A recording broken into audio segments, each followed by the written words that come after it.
in four, yes? Correct. For this, okay. But this match is a high level game. I recognize a lot of the names here. These are multi grandmasters. So definitely going to be, and this is a solo queue Storm League. So we're going to be trying to take a look at how to make sure that you're providing the value that you need to be as the solo laner in this game.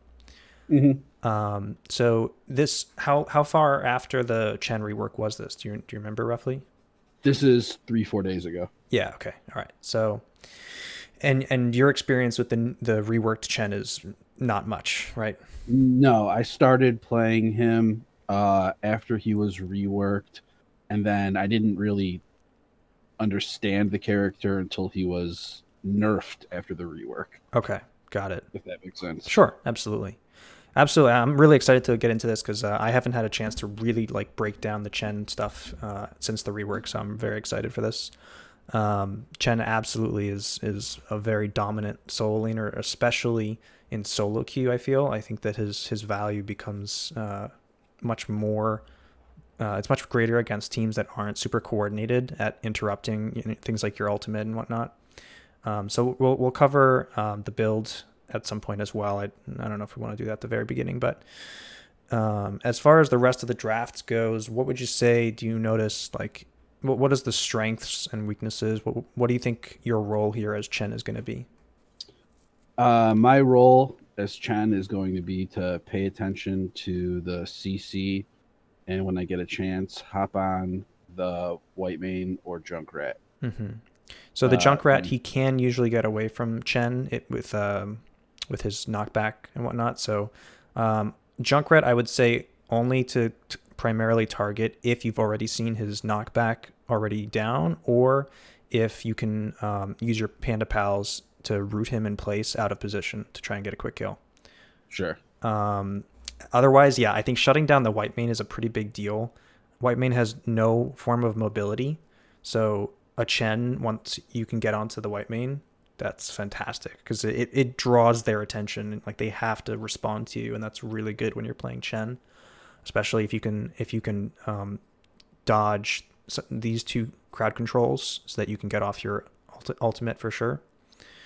As far as the rest of the match goes, like on Towers of Doom, you're going to be solo laning, or do you do double lane soak?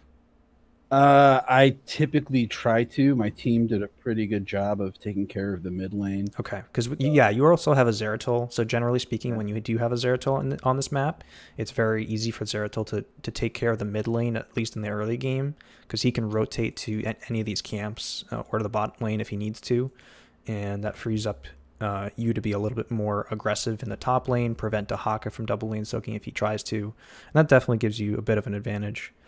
The something to look out for is the fact that they do have a global and you don't, right? There are no Mhm. globals here, but you do have a very strong team fight composition. Very strong team fight composition. You have, I'm assuming Zeratul is going to end up going for Void Prison and Anubrak will go for Cocoon. What that Yeah. means is that you're going to have outrageous amounts of isolation. Against this composition, like a Cocoon on either Dahaka or Mal'Ganis and a Void Prison on anything else. Like you could Void Prison a single hero and that's fine because it's just 5 seconds of crowd control, and then it's a three versus there's five.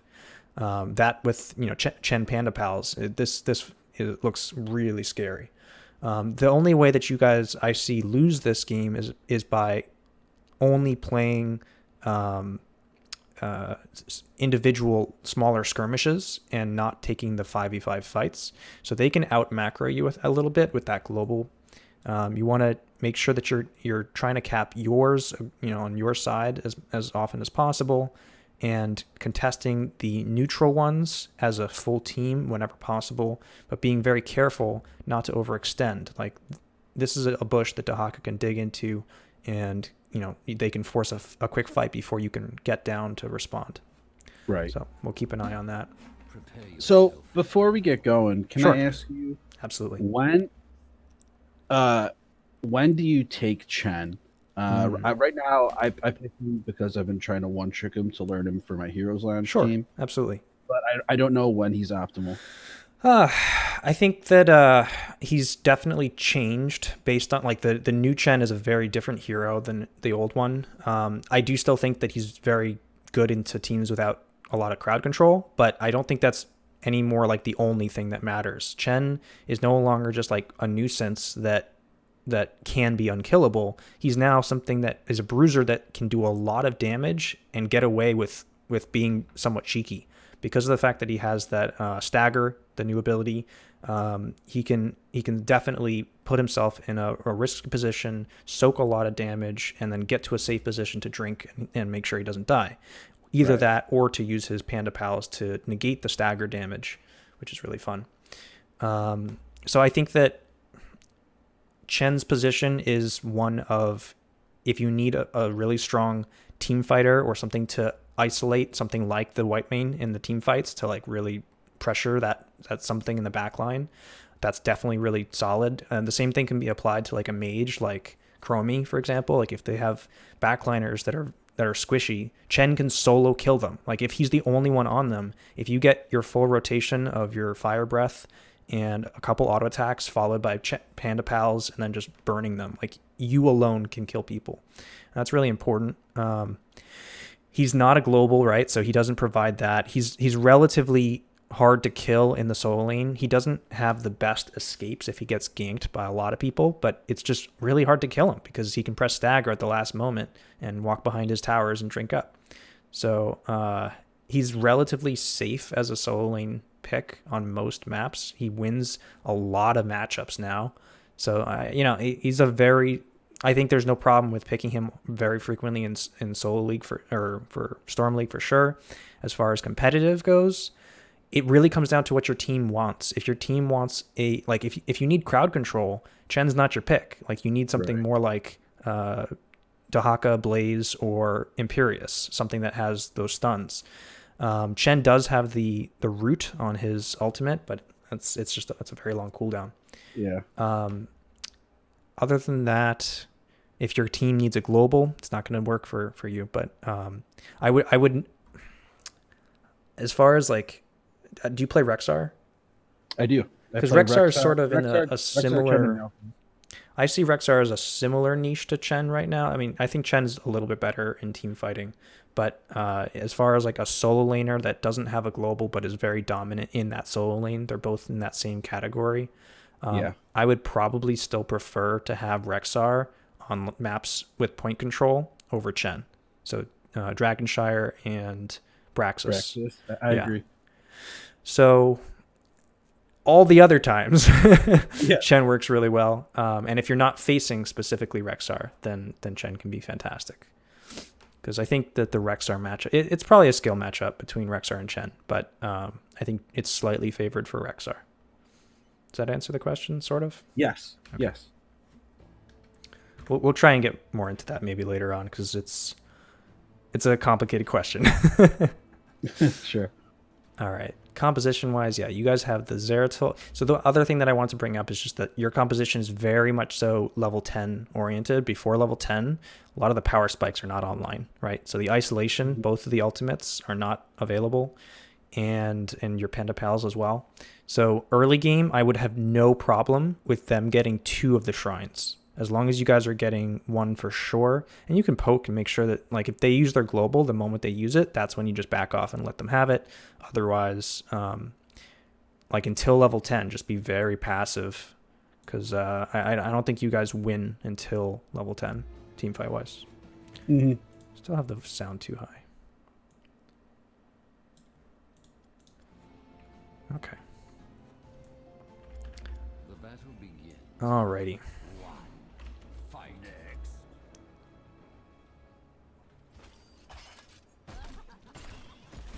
Let's take a quick peek. So as far as like stacking goes, your team doesn't have anything to stack right now. So early game collapsing together as 5 is not necessary. You do want to catch the first wave of soak, but I don't think you personally need to because you're a Chen.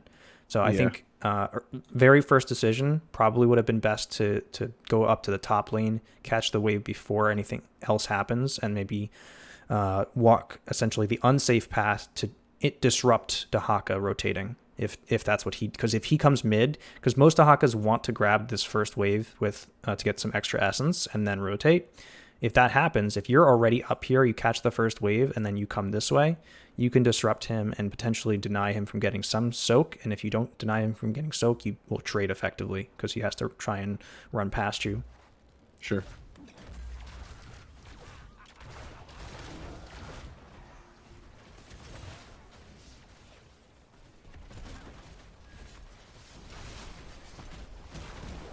Yeah, okay. So you got kind of screwed there just by the knockback there.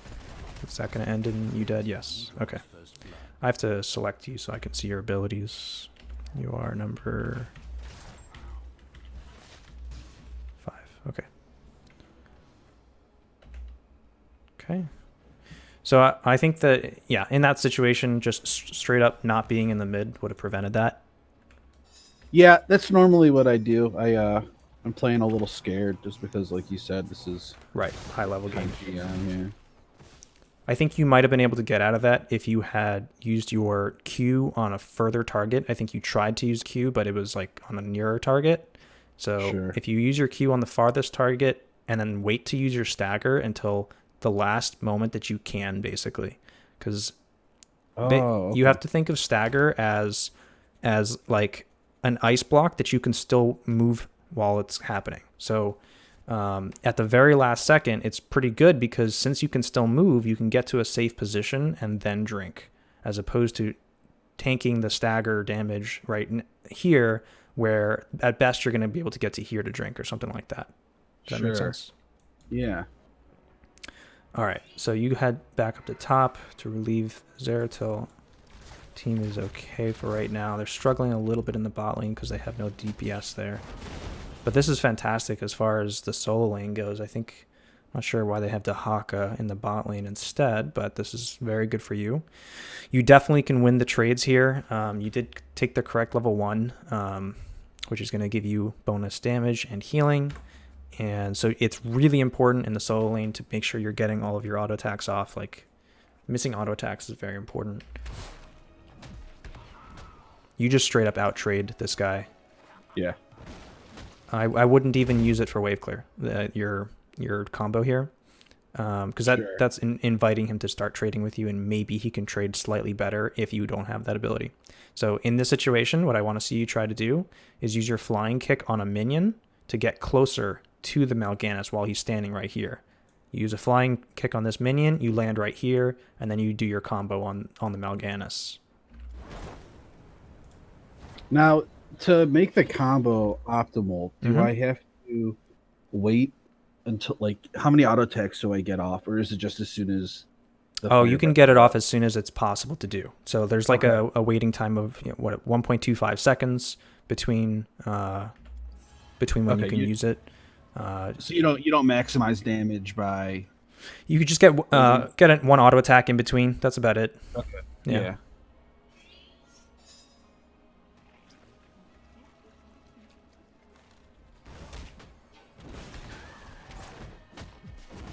Yeah, that's fine. Keep auto attacking, yeah. Great, perfect. And this is the best situation possible for you. You don't even want to wave clear this. You want to sit in this bush and stop these minions from hitting yourself, get them to hit the minions here. He can't soak. He just straight up can't. So that's the right thing to do, sort of. Going into the bush is slightly better because it gives you more vision and control over this side, but that's similar outcome. Okay, so you're keeping the line of scrimmage here, which is really good. But you're not getting enough vision. He could be sitting in this bush, passively gaining experience, and you wouldn't be able to stop it right now. Okay, good. There you go. I do notice you trying to sort of preemptively drink a lot here. Yeah. Even down here, you did the same. They did nerf the cooldown on the drink to 7 seconds, so I wouldn't recommend drinking while you're at full health in these types of scenarios, unless like you're gonna be trading very shortly. Just keep it as a cooldown that's available. So yeah, no need to wave clear this. I'd say just literally just chill in the bush, look at the mini map, keep an eye, Okay, so you have your Dahaka up here. And once again, you win this trade by trading with Dahaka. The only way you lose it is if he tongue drags you into tower range, or at level 7 if he's really good at landing multiple tongues in a row. So that wave clear up here is now hasn't reset the line up here, which is not so great for you. Get some trade on him. He lands the drag, doesn't matter. So you do use your stagger there. It's not necessary to. Stagger it's an 18-second cooldown, and all it's really doing in this type of scenario is negating 25% of the damage, right? Because he only gets 75% of the damage that gets done. So it's like a minor shield wall for 3 seconds, and you can use it for trading 1v1, but really it's far more valuable as a like oh shit button, because if they come to gank you, you can almost always survive if you have the stagger, unless it's like 5 people. That, as well as if he does drag you under towers, then stagger can help you to negate a lot of that damage after you drink up.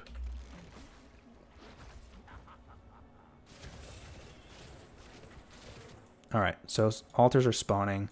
They have a lot of people showing mid right now, so this is like, you want to be able to get this, but it's risky right now, because if I'm on their team, I would consider going for an invade based on the positioning right now, because they're going to get this one for sure, and then they can maybe try and invade. If you're out of position, they could get a kill.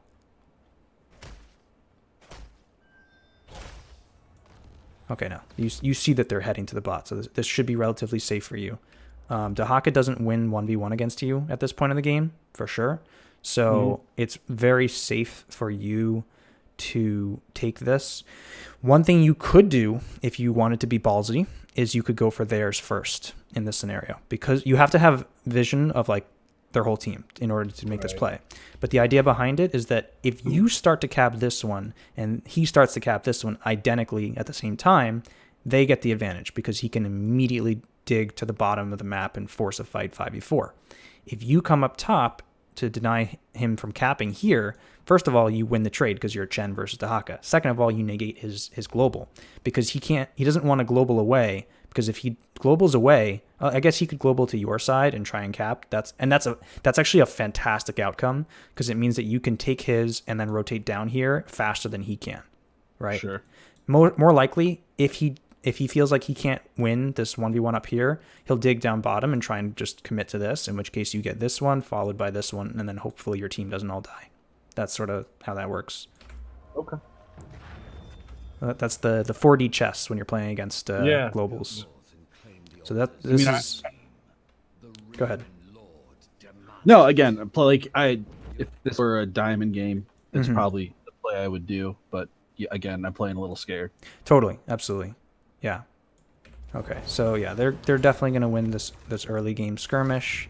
I don't think Dahaka even needs to do anything about it. Okay, so you're just double lane soaking at this point. That's correct. That's very good.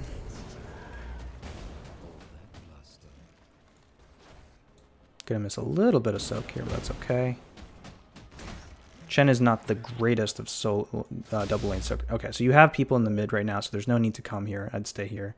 You could at some point be going for this camp, right?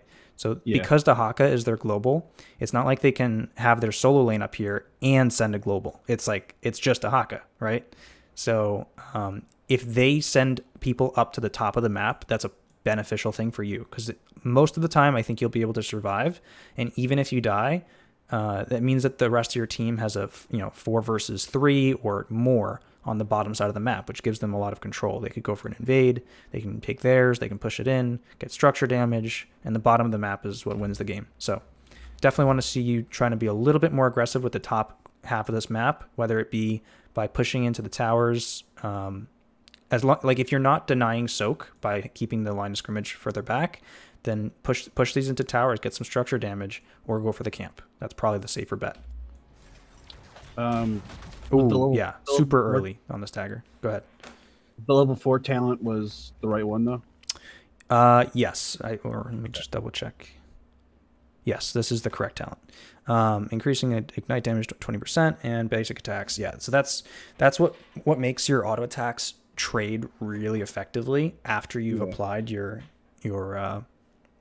brew and fire, is that all of a sudden, like, it's that application of damage over time gets extended a crap ton. So it's super effective in the 1v1 trades.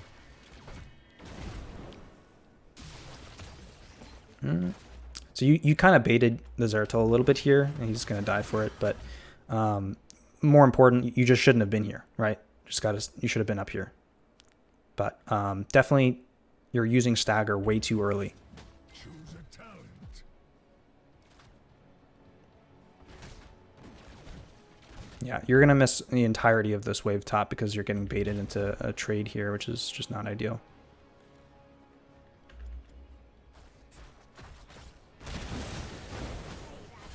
It looks like you're using stagger basically on cooldown, which is definitely a problem.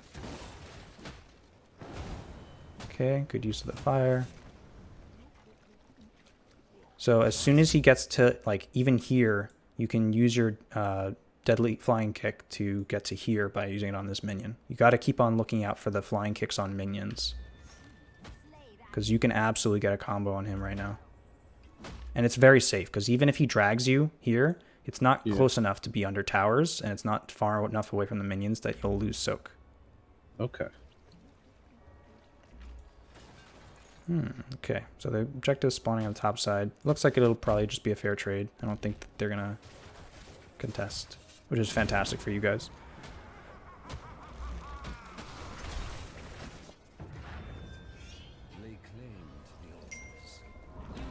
Alright, so they do kind of go for this a little bit. This guy could get punished.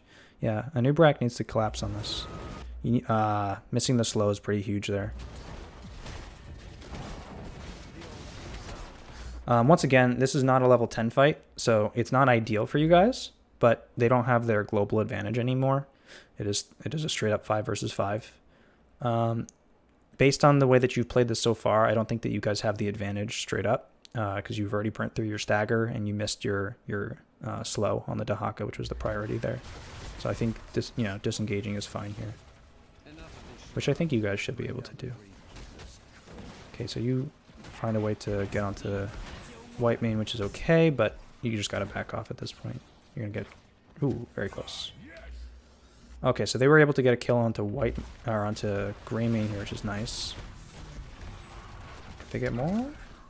No, that's fine. Okay, you continue to soak this bush right here. Stay in this bush right here, because you can still get all of this soak and prevent anybody that's coming up from below. Yeah, so this, imagine for a second that you're sitting in this bush and you see white main like coming up right now. You can jump on her, chunk her out, probably by the time she gets away, I think you could easily chunk her for like 40-50% of her health bar, which it might not even make that big of a difference because she can heal it up, but at the very least it'll either take away some of her mana or force her to tap, which would be nice. Sure. The second alternative to that is that it could prevent her from catching some of the soak. All right, but there's 2 people, so that's fine. Just walk away. Let's take a quick peek at level 7. You did go for Brewmaster's Balance. Great. Okay, so yeah, this is the pretty standard option here, and it's going to allow you to make the choice between whether or not you want to have improved regen versus movement speed. So in a situation like this, drinking is actually not ideal. You want it to actually be below the 50%, so you have the extra movement speed just in case they try to chase you. But that's okay. I plan to go in here because I want to keep the white main here. Gotcha. Okay.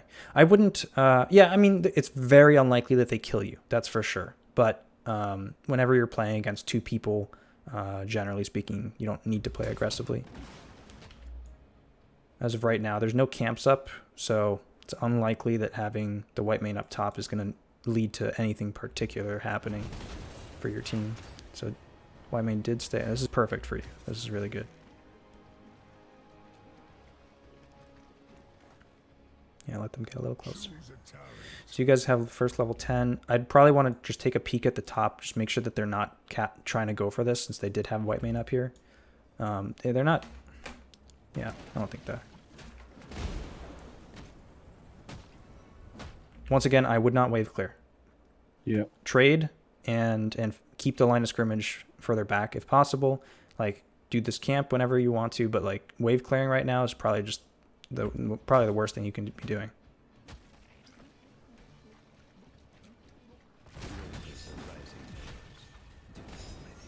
Okay, so he's immediately digging. They don't have level 10s yet. You need to start rotating right now. Immediately. I do think you're okay, so now they get level 10 right now. It's a little bit scary. Okay, the sound barrier goes off in good time. Okay, you've started to rotate. Perfect. And you do go for Panda Pals, which is good. Alright, so big Void Prison here. But the only problem with this is that he's playing this as a Wombo combo Void Prison, which is... Oh, this is unfortunate that Orb is happening right now. When you're playing this type of composition, where you're going for the isolations, you want the Void Prison ideally to be on like towards the back line, and so that you can kill something that's in the front line that's within range of everybody else. As of right now, it's highly unlikely that you guys are going to get a kill on these two based on the positioning of where Li Ming is and everything. You can probably hop on somebody in the back here, but I think the best kill target, I guess, is Greymane. I don't think a Nubrak is... Okay, he's sort of getting ready. Yeah, this is very unclear as far as like what everyone wants to do. If that makes sense. Yeah. Okay, so you hop onto the white main. Zeratil's, he's pretty much out. He doesn't have anything else left to do. Anubrak still hasn't used Cocoon. Li Ming just wasn't in a position to follow up on that VP at all and had already used the orb. So this is not ideal.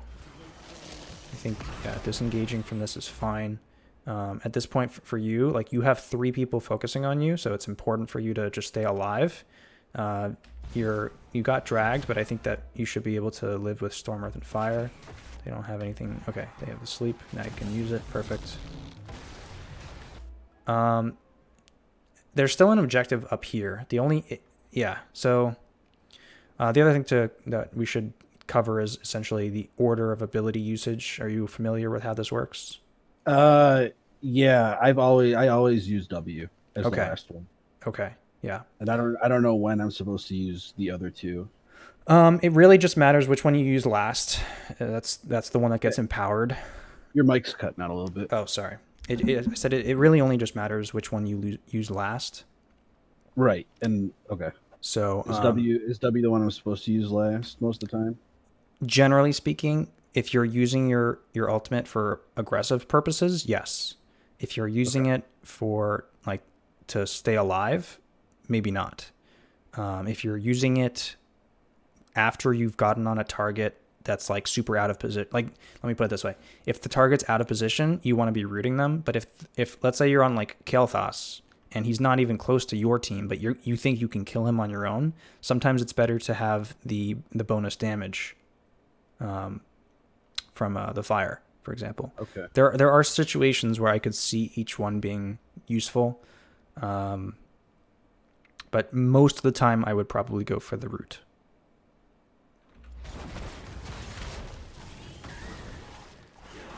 Nice root there, really good. All right.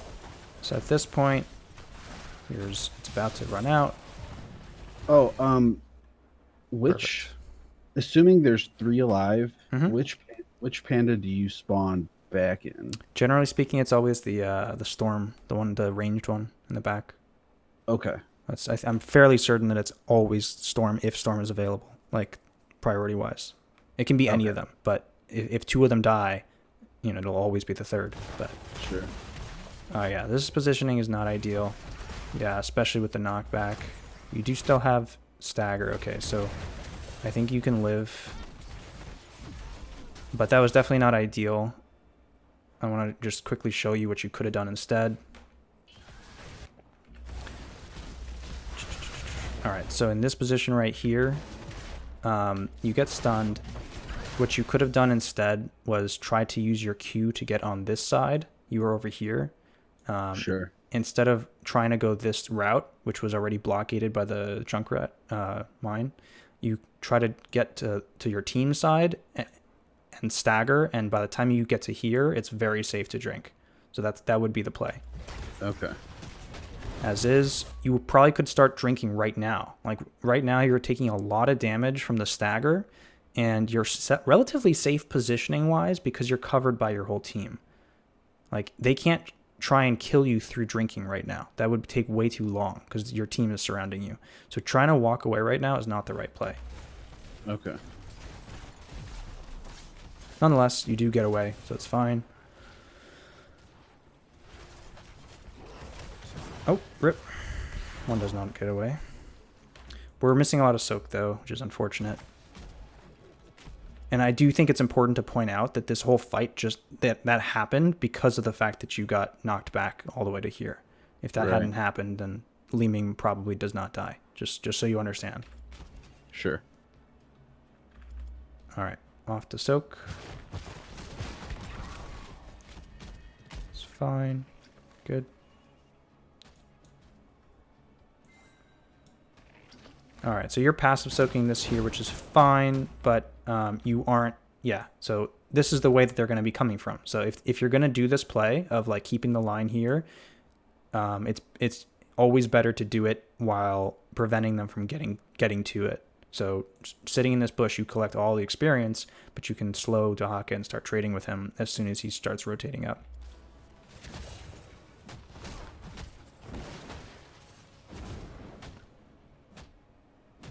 Trade. Good stuff.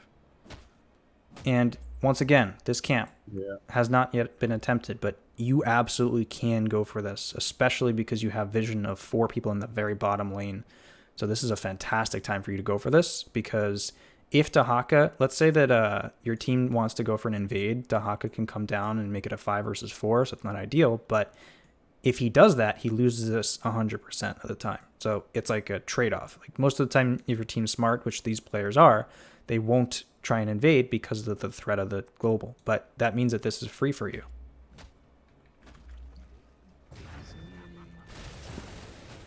Positive trades. Good stuff. Definitely want to go for that camp now. Or it's too late now. The time has passed. Yeah, time to rotate. All right, so ooh, Void Prison is out.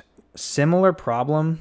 I'm kind of disappointed so far with the Void Prisons, just because he doesn't seem to understand the utility of it for this particular matchup. He's using it very much like he has a Jaina on his team that can try and use a Ring of Frost on it or something. Take the altars. All right, so Junkrat's gonna survive, but he's out of the fight. So this is the point where I think if I were you, I would just go for the capture. Hey, I can't. Your mic's cut out. Crap. Shouldn't be doing that. Sorry. Can you hear me now? I heard. Yeah. I heard this is the point. Okay, so I was saying this is the point at which I think if I were you, I would go for the capture on this objective instead of coming for the fight right now, because they already used Void Prison and didn't really get anything for it. They tried to go on Junkrat and he survived. And so you coming to this fight right now, there's a chance that your team loses the fight, and then you lose both of the objectives. Okay. So I'd much rather see you grab the objective and then come, because worst case scenario, your team has to give up this bottom one. Best case scenario, Junkrat doesn't do too much damage with his ultimate, and your team has a 4v4 while he comes back. Yeah, so you're thinking, I think, to come join the fight, which is not the right play. Ooh, and that's a stagger. That's very unnecessary. Okay, yeah, so Web goes out onto white main. So yeah, the target here, I think, is probably to use Storm, Earth, and Fire and hop onto gray main.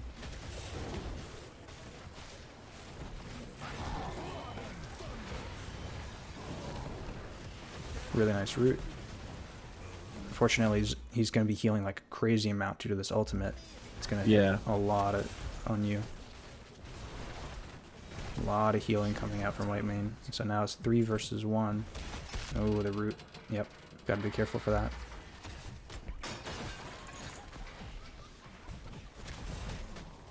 Yeah. Okay. So Okay, we do end up probably getting this top one anyway, but I do think that could have been played a lot cleaner. Okay, so just going back to what you were saying, Mm-hmm. I thought that you're supposed to play it like you jump in, you press E, you take a damage, you press R.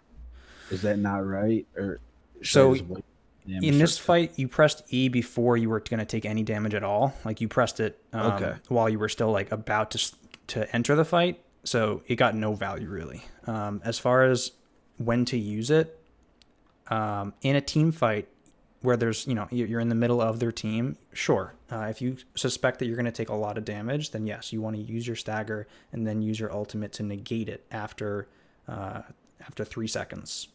Right. So the risk to doing that is that it's predictable. So if they can interrupt the Storm, Earth, and Fire, that can mean that you're just going to die to the stagger Right. damage. If you don't need to press stagger, don't. Like in the situation where you were coming in here and hopping onto white main, like you didn't need it, right?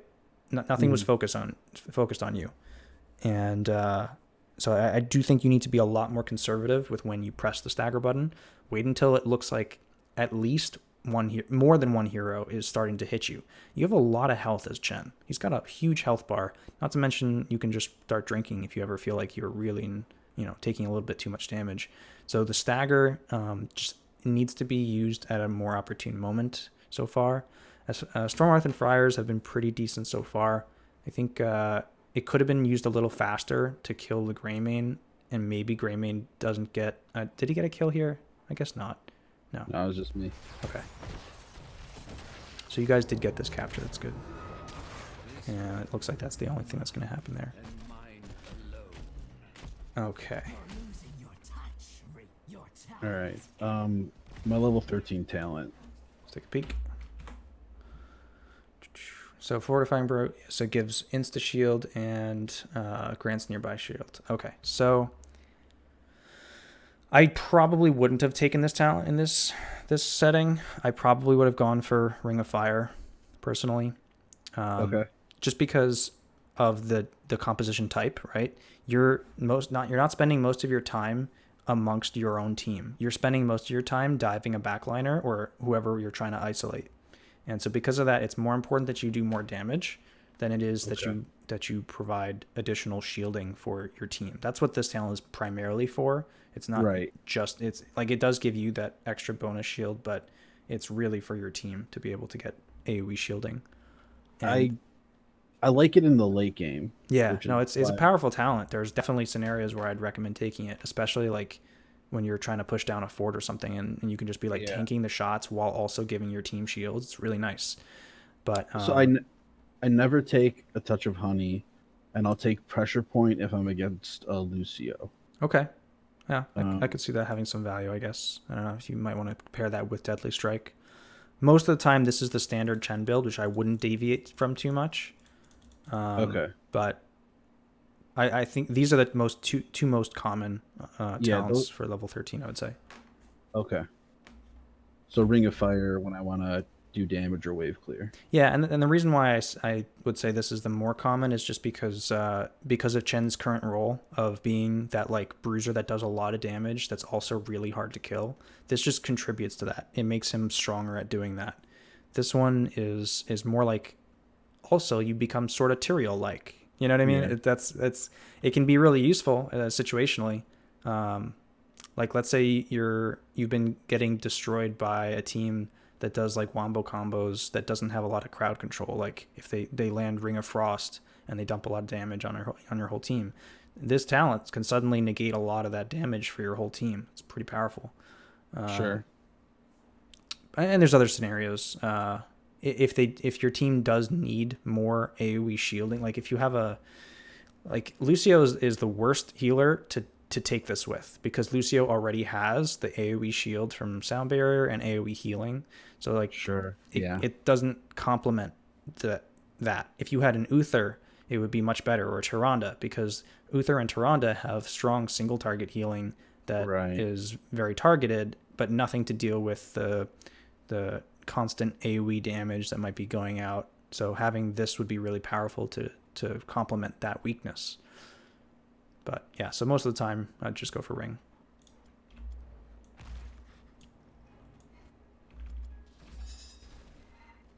Go up here, attack, catch the soak, check this camp. Okay, there's still an objective. Yeah, so I would catch the soak first, fast clear this, and then go for this. Your team also got a kill, which is nice here. What does it do for them? Not much. They can grab this and safely defend the push while you can try and go for this.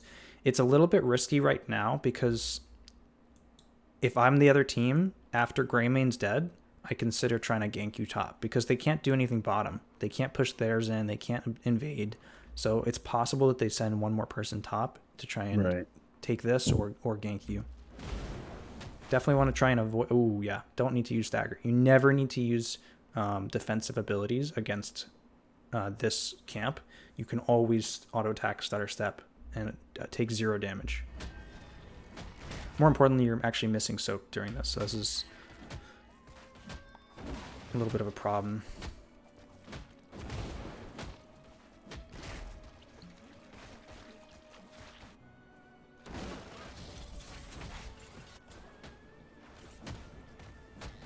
Yeah, so it's going to be the full wave mist and soak, but you do get the objective for the camp.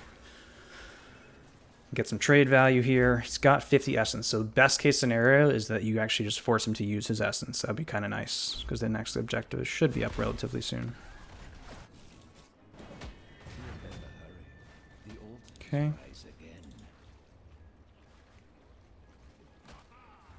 So because you have this camp, you want to push this out. You want to make sure that Dahaka can't stop them from going in. So definitely want to, yeah, force him back.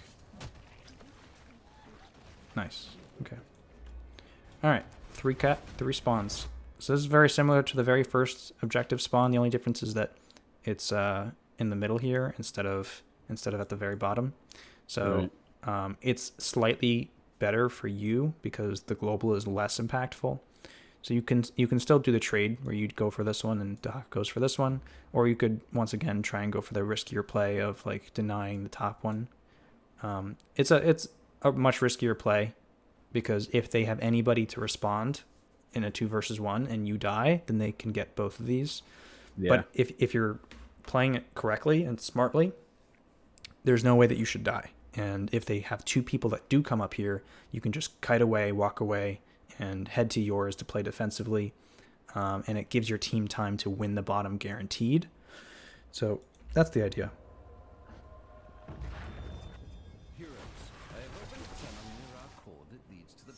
All right, so it does look like both of you guys are going to just fast cap yours. And, okay. All right, so you're here perfectly in time. Nice, good interrupt there. All right, really powerful. So this is more of what needed to happen in previous like Void Prison conditions where the Void Prison is on the, sort of the back line, and something else that was much closer to the rest of your team was able to get picked off. Really nice. Okay, so you get stuck in the ISO, which is not ideal, but you have plenty of health. You go ahead and rip your ultimate. And there we go. Okay, there you go. Good route there. A lot of damage going out. Probably, I still think, yeah. Looks like the white main is doing a really good job of staying healthy. You also lost your Li Ming, which is a primary source of damage. It's very unlikely that you guys are going to kill their frontliners with white main getting so much healing output. So this fight definitely starting to look a little shady. I think you could have drank a little bit somewhere here and tried to go for the flying kick off of one of these minions. I doubt you'd live. Your mic's cutting out a little bit. I don't know why that's happening. I'm sorry. I got the gist of what you're saying though. Yeah. Okay. Find their weakness. Okay. So Lucio's delaying a little bit. That's not really gonna do much. Until level 16, Zeratil's not providing a whole lot of damage on his own. Li Ming is the primary source of damage, and you, like, during these team fights, a lot of the times that you've jumped onto white main with the Panda Pals, it's sort of like done the opposite of because like she just drops her ultimate, for example, Right. and heals her Yeah. whole team by a crap ton. So So what's the play there? I mean, do I not dive on the white main? Do I just wait for Cocoon and the correct play is to coordinate Cocoon and Void Prison to isolate targets to pick them Okay. off. So in this case, that can be it can be white main, gray main, or Junkrat. Junkrat's the riskier target because if he gets Rocket Ride, then he lives, and your team doesn't have a ton of crowd control. I mean, you have a new Brack and you have Lucio for a boop if you need, so he should be able to be killed. I just probably wouldn't focus on the frontliners because those are the two targets that might live longer than 5 seconds. Any of these targets are a viable kill target for the first kill. Choose a talent.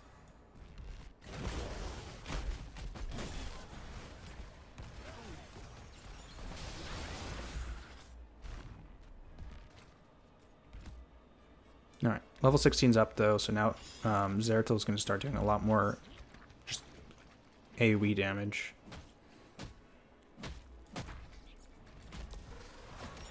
It's a big power spike for your team. This fight is being forced. I don't know how I feel about it. It's important that Lucio has speed up right now to get away, yeah. Hey, rip. Yeah. If he had speed up, that, like, a boop on the Dahaka guarantees that you guys stay alive there. Anyway, doesn't matter.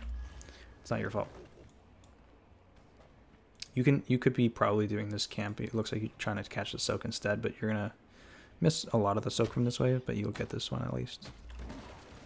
Can't do anything about this bottom lane. I don't think it's worth you coming down. 25 seconds, 24 seconds on spawn. This is a really unfortunate position because I think best case scenario, like you have to buy time for them to come back for your Nubrak to arrive. yeah. It's doable, but it's risky. At this point in the game, if you lose a fight right now, they get the bottom fort for free, and this game starts to become quite unwinnable, if I do say so myself. I agree. So if I were you right now, I'd probably like say in chat that I think we give. Okay. Looks like you're going the safe way. Yeah, I'd much rather you just grab this camp up top, take out the towers up here, get ahead on experience, give up the objective, and try and win the next spawn. Because it's only a single altar. But it doesn't look like that's happening. Okay, that's a really solid drink to save the Li Ming from a lot of damage, probably. The fight is starting sooner than ideal, because Nubrak's not here yet, but that's not your fault. That's your team's aggressive positioning. So this is a 4 versus 5. Your team's doing quite well as far as trades so far. So you get your stagger out here, and you do go for the...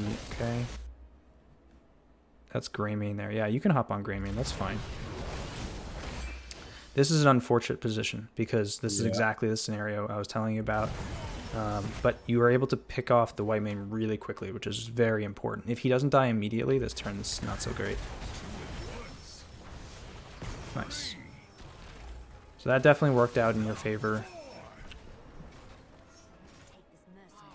I think it's important you guys grab this bottom and not go for the boss right now. This first, and then this, and then soak. I wanted to go grab soak, but I didn't trust my team to take the bottom keep, but I really wanted the bottom keep. Yeah, this is the most important, and I think it's good for you to be the one who's actually down here with your drinking ability. I mean, you also have an Uberak, so you don't necessarily need it, but I don't have an issue with you staying down here. If anybody needs to go to mid, it could be Zeratil. Like, there's no reason why he couldn't. He's backing for mana, it looks like. So this is... Yeah, both of your damage are going back for mana. Oh, okay. So Li Ming stayed to do more damage. Just takes a while for your team to do much damage. Okay. Okay, so Zeratil is now going to soak. That's good. this is the right play, but not until this is dead. Yeah, I a guess little he's just early. assuming that it's going to guaranteed go down, which it looks like it will, but it's a little close. Okay, it does go down. Both camps finished. Walk up, try and walk them in. So now in this spot, Mhm. we're level 19 and a half. Yeah. Am I just staying bot lane, protecting that bottom keep? Or am Yeah, I basically, because Zeratil's got the double lane soak, he can do that very Okay. safely, pretty easily. And you guys have this camp as well to do, so both of these camps can be attempted to walk in. You just want to prevent damage from going onto this keep too much, get your level 20 safely. Level 20 Zeratil, very powerful, good power spikes, also for rewind for Nubrak. So yeah, I think at this point, game is very much so in your favor. Boss can be taken once you hit level 20 if you want to force the fight that way. The only problem with doing that is that it gives them back the bottom lane if they're smart. If they don't try to contest, and the shots aren't low enough that boss is necessarily worth it. I think I probably prefer that you guys make sure you keep control of the bottom. The next objective is going to be this top side. So as long as they don't get 20 before the objective spawns next, I think this game should be winnable based off of that. Let's take a look.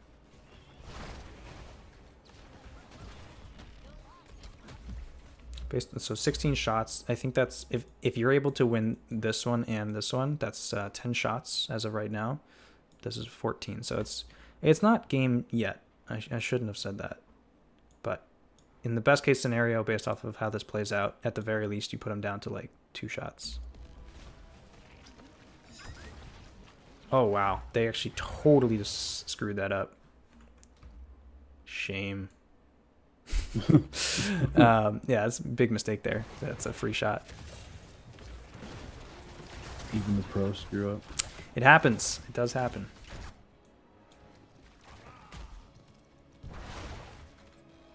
Choose a talent. So your team has your 20s, and it looks like Zeratil is pinging, like, I don't have Void Prison, but it's up very soon. If they step out too far, then yeah, absolutely, you guys can go for something. Yeah. But there's no reason for them to step out right now because you didn't take this camp.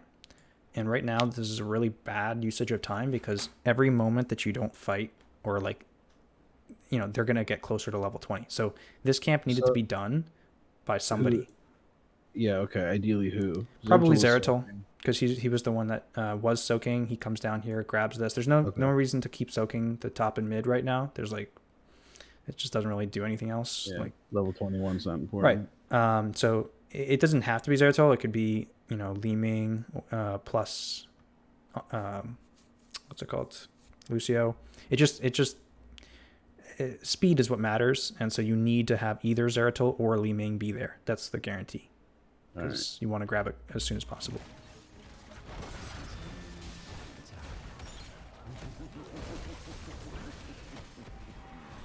Okay, solid damage.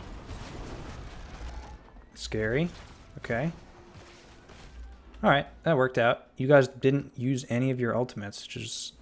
I think you guys could have gotten a kill there if like more was used, but I don't think it was necessary. Like, that was an aggressive look for that fight.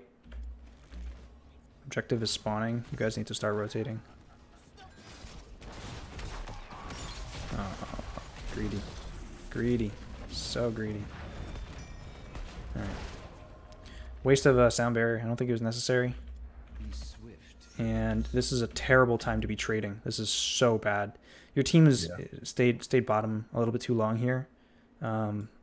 They could have left one person down here just in or floating just in case that they did not all show up. But this is absolutely a fight where you want to be taking it to them. Yeah. Your team decides to go for an even trade and grab this camp and make sure you don't lose anything on the bottom, which is okay. It's very safe, and it's the play that I would make if your team wasn't 20 yet. That's what that play says. It's a very passive play.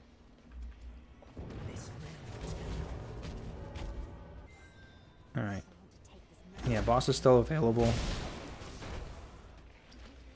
Junkrat's showing bottom. He can't do it alone. Alright, so your team goes for boss. It's pretty safe to do this right now. It does mean that they're going to grab this back. So you guys grab this. Yep, good play. And you go back to bottom. Guarantee this. Take this back. Do it as a group. If I were you right now, I'm standing underneath this and just drinking. Just get under there.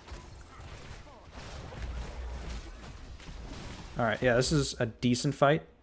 Wait till you use your. So, yeah, you. It was. I don't hear it right now. Okay. But I remember that I heard the sound of Whitemane's root going out, and I thought like, all right, I got to protect my team, so I jumped down here. Yeah, I don't mind jumping on the Whitemane here. Honestly, you guys can absolutely take a fight under the fort if you want to, because you have minions, you've got Nubrak, you've got Chen with the drink, so it's not terrible to fight underneath. It's a little bit risky just because they do have 20 already, and Dahaka can dig in, although his probably best push is there. It's not ideal for him.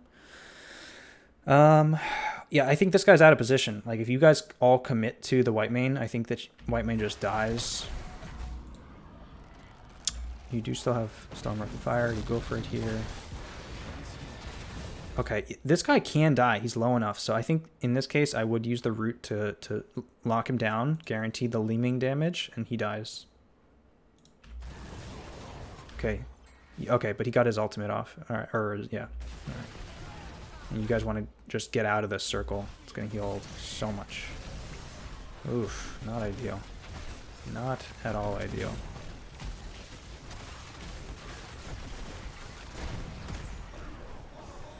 Okay, you're in a position of risk right now. You did use your stagger already, which once again is too early. I mean, I'm telling you the same thing, but it's, you know, I want you to make sure you change your play style based on this. The stagger needs to be used much lower HP, because when you don't have Storm Earth and Fire, you're using stagger to stay alive. So using it while you're at like 30%, getting to a safe position to drink is just gonna get you much more value. Yeah. This whole time you could be drinking. Okay. Yeah, that's gonna lead you to your death. If you had stagger, yeah, you definitely stay alive. You're right. And that's a very inopportune moment to die, of course, because of the spawn of the objective. I don't think your team can win. They do get the fast kill, which is very useful, but even still, I don't know if your team wins this 4 versus... Nice blink. Alright, cool. So this is now a winnable fight, because Leeming is the only one that's damaged. In fact, they don't have... Yeah, this is a good... Definitely. You guys have to focus all the same targets. That's good. Really good. Really good. And is that game? Yeah, pretty much. I think actually, you have to probably 6 cap, honestly. I guess you could go for this camp as well, but or you grab this and then you capture. Yeah, you have to get this for sure. You might lose this though. Junkrat might try and do something. No.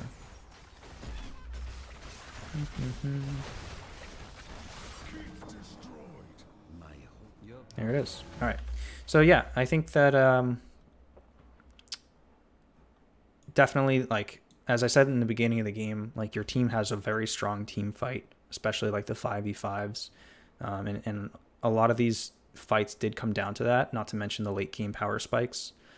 There were a couple of fights where your team did get the isolation value, but there were other fights where it definitely didn't come together. I think that as far as your role is concerned, like, hopping on the Whitemane in team fights is fantastic, but it's as soon as you see that your Nubrak is tending to use Cocoon on the Whitemane, then you need to adjust. You need to be using your Panda Pals on whichever target your team is trying to kill. That's the isolation target. So that can be anything. It really can be anything that's out of position. I think your team has enough damage to blow it up if it gets rooted. So, not including Dahaka, because Dahaka can just like go invulnerable. What else? I think, yeah, this is kind of a problem because this camp was only taken 1 time throughout the game by you. And it could have been done probably 2 or 3 times total, which gives you not only the experience from the towers, but it threatens the top as well as a target. Like there could have been a moment this game where you guys could have gone threatened like a 6 cap or just, like, yeah, this camp being done 2 more times in your favor definitely would have had an effect. Sure. And other than that, I think by far the biggest concern that I have is just the stagger timing, the when to use stagger. In solo lane, I feel like you're just way overusing it. You don't need to press stagger most of the time in solo lane because your passive regen is so high with Brewmaster's Balance, and the fact that you can bully globes. You can get usually 2 globes every wave. Right. You can stay much further ahead on health bar than the other solo laner, just abusing those 2 things, and save your stagger for the moments of panic. So you do have the most deaths on the team this game, and I think that proper stagger usage could have gotten rid of at least 2 of those. And the first death you had was in the very beginning, in the scrappy fight here. So that's definitely the biggest thing I would say to improve on. The other thing is the positioning when you're in the solo lane, using those bushes when you're trying to deny soak and experience, standing in those bushes and hopping onto either a minion or onto the hero if possible to trade. You did do it a fair amount, but I think you could have been way more aggressive in your trading. Like you can get more auto attacks off. You can get like there were times where you would do a flying kick, keg smash, and fire breath and get a couple auto attacks. But by the time that after that was done, you would walk away instead of continuing by pressing flying kick again and getting more auto attacks in. Because I think that there were a few opportunities where you could have done that, which I don't know if they necessarily lead to a kill, but they definitely further your lead in the solo lane and provides your team with more experience by denying it to the other team, because it forces them to back or tap or whatever. Otherwise, I think the Stormworth and Fire usage was pretty decent. I think you had the right idea. The only problem was that it was getting pretty hard countered by Divine Reckoning from the white main. Yeah. And once again, what that really comes down to is that I think your team should have adjusted to using isolation abilities on the white main and focusing to kill something else. So ideally in team fights, like a Nubrak waits to cocoon until after the Void Prison is like coming out, because the Void Prison, you don't know exactly who it'll hit, but the Nubrak can finish the puzzle, so to speak. And after that happens, your job is to lock down whatever the kill target is. So if Zeratul gets a VP on white main plus either Junkrat or gray main, then the opposite, then what remains, either gray main or Junkrat, is the primary target, and the cocoon can go out onto Mal'Ganis because he's the one who's probably the most disruptive. So yeah, that's probably the primary thing I would say. Once again, it's just... Go ahead. No, I'm sorry. Go ahead. It's the primary thing here is just realizing what your composition's strength is in team fights, like how you win those team fights. And so this is Anubrak Zeratul, is, especially with Li Ming, is a super take unfair fights, because you can get crowd control on 3 people so easily, so that it becomes a 2 versus 5 for 5 seconds. It's like incredibly powerful. Especially against a team that has a lot of strong synergy with a clumpy team fight, which you saw, especially in the fight that took place here. They had 4 people. They lost Junkrat up here, and then they just straight up won 5 versus 4 because the white man has 194 stacks, and a fair amount of those were right. Me, Totally, absolutely. So yeah, as far as the rest of it goes, the only other thing that you could have been doing differently was, instead of trading these with the Dahaka, I think you could have gone for the aggressive positioning to deny the Dahaka from grabbing this. It's a more advanced play that, once again, requires you have to have really good map awareness, because if they have Greymane chilling out over here, that could backfire heavily. So... Can- Just in general, keep it in mind when you're playing against a global and you don't have a global on this map. That's the way to Yeah. negate the global pressure, is to contest where they are, essentially. Can we talk about the 16 and 20 talents? Absolutely. Yeah. The 16, normally I take the kick range, but we were having trouble confirming kills, and that's the only one that does more damage, 16. Okay. For some reason it shows me leaping, but it doesn't matter. Okay. So typically you say you go for a leap range. Yeah. Okay. Combo strikes. I mean, this is the talent that they nerfed, isn't it? Is it not? I could be wrong, but what it does is it increases the amount of damage that you're dealing. Basically, whenever you have your fortifying brew shield, it's also increasing the attack speed. So this is sort of a continuation of the same thought process as picking Ring of Fire. It's just Yeah. making you do more damage, and so that whenever you take Ring of Fire, and this is a game where I would have taken Ring of Fire, I probably would also take combo strikes. Flying Sure. Leap, I probably would only pick if I'm going for Wandering Keg and going for like the Deadly Strike pressure Oh, point type build. I really? don't think that the increased range on the flying kick is necessary most of the time. It's really just a really the primary purpose is for like a Wandering Keg to like pick off a backline target, a priority target.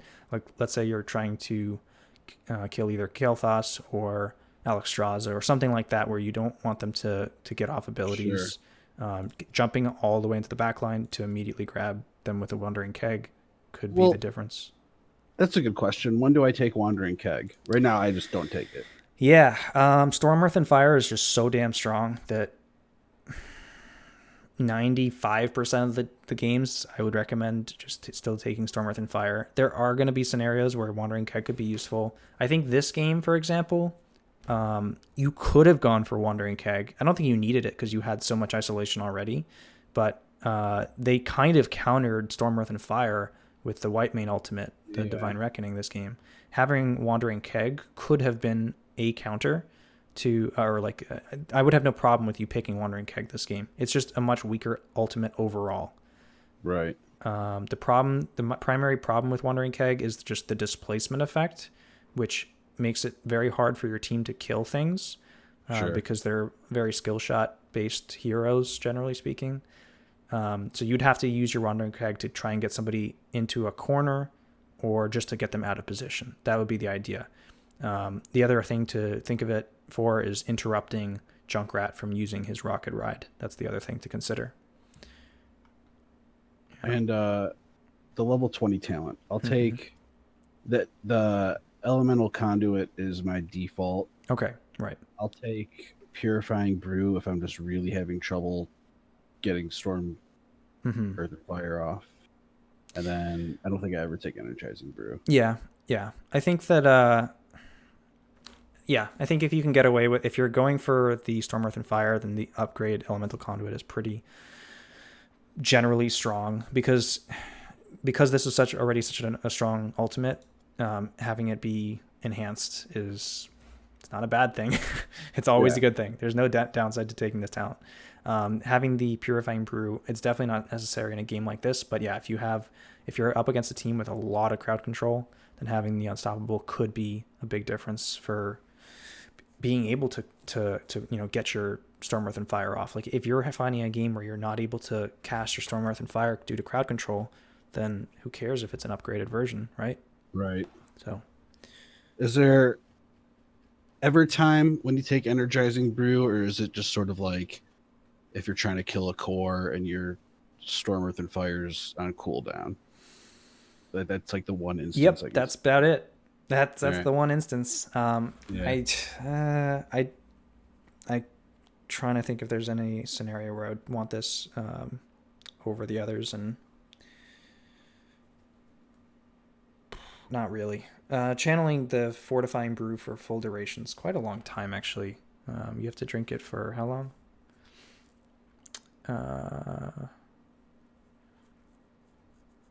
I think the drink lasts still for 5 seconds. I could be wrong about this, but I'm fairly certain that you can drink for 5 seconds still, because it used to Sure. be 5 seconds cooldown and drink. Now it's 7-second cooldown, but I don't think they changed the drink duration. So 5 seconds to drink is just, it's unlikely for you to actually do that and like not be losing value by drinking longer than you should Right. be. That's sort of how I see it.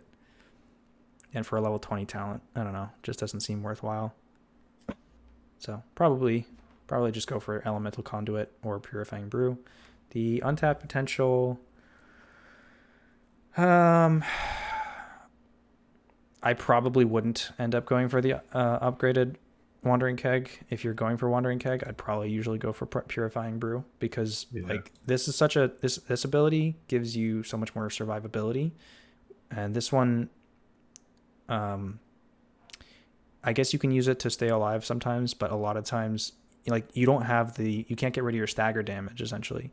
So Right. having something else to provide you with survivability is kind of nice, and the Unstoppable can definitely do that.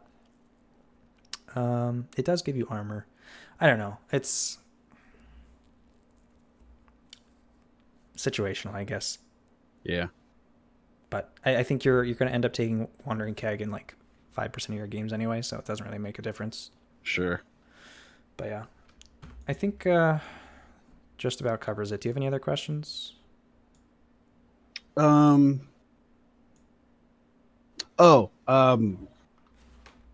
do you take Keg against Medivh? Yeah. Is that Yeah. Is that what you do it? Very much so. Yeah. So against Medivh, having the Wandering or the Storm Earth and Fire, a lot of times Medivh can counter people's ultimates that like force you to stay in place by just Right. portaling away. Like against when you're playing Thrall, if you pick Earthquake into a Medivh, you're probably taking the wrong ultimate, even though it's generally considered stronger. The moment you drop Earthquake, Medivh can just counter it by portaling away or past it or whatever. Well, Medivh can poly, and then you can't separate. That's another thing. That's a counter. Yes, that's true. Yeah. I was purely just talking about the portal being a Sure. 16-second cooldown counter, but That makes sense too. Polymorph absolutely is another thing to consider. Not to mention living bombs and team fights. I think like Wandering Keg can be really nice against Kel'Thas in particular, because you can unstoppable the gravity lapse, and you can not worry too much about spreading living bombs with Storm Earth and Fire, and you can get Kiti out of position very easily. So that's a scenario where I feel like Wandering Keg could be useful. Otherwise, yeah, Storm Earth and Fire, if they have strong disengage tools, including like Gust, that can be a reason to consider not taking Storm Earth and Fire. Not always the case. Like if you can trade Storm Earth and Fire for a Gust, it's not a terrible trade. It is a long cooldown. It's 120 seconds, so probably benefits the Guster if that's like a straight up trade, then nothing else is going out. But you still get the root, and I think if you root like a Falstad, if you're jumping on the Falstad, then he shouldn't be able to Gust all of you away. I'm fairly certain, unless you like jump on the wrong, like all on the same side of him or something. Sure. So, yeah, that covers it. Cool. Well, thanks for sending in the replay. I really appreciate it. Thank you. Definitely glad to see more of the Chen. I think he's definitely a very versatile hero now that should be in a lot of drafts just purely based on his power level, even after the nerfs. I think his strength really comes down to how powerful of a solo laner he is and how strong he can be in team fights. His weakness is the macro side. He really is not the strongest macro hero based on the fact that he doesn't have a global, and his wave clear is like okay but not amazing, and his camp clear is not super fast. So like those are his weaknesses. So you need to play to his strengths by being more Bruiser-like, by out-trading, by denying soak, playing it more like a Thrall or an Imperious. Sure. And really trying to get that value in team fights. So yeah, I think that's about it. All right. All right, man. Have a good one. You too. Thank you.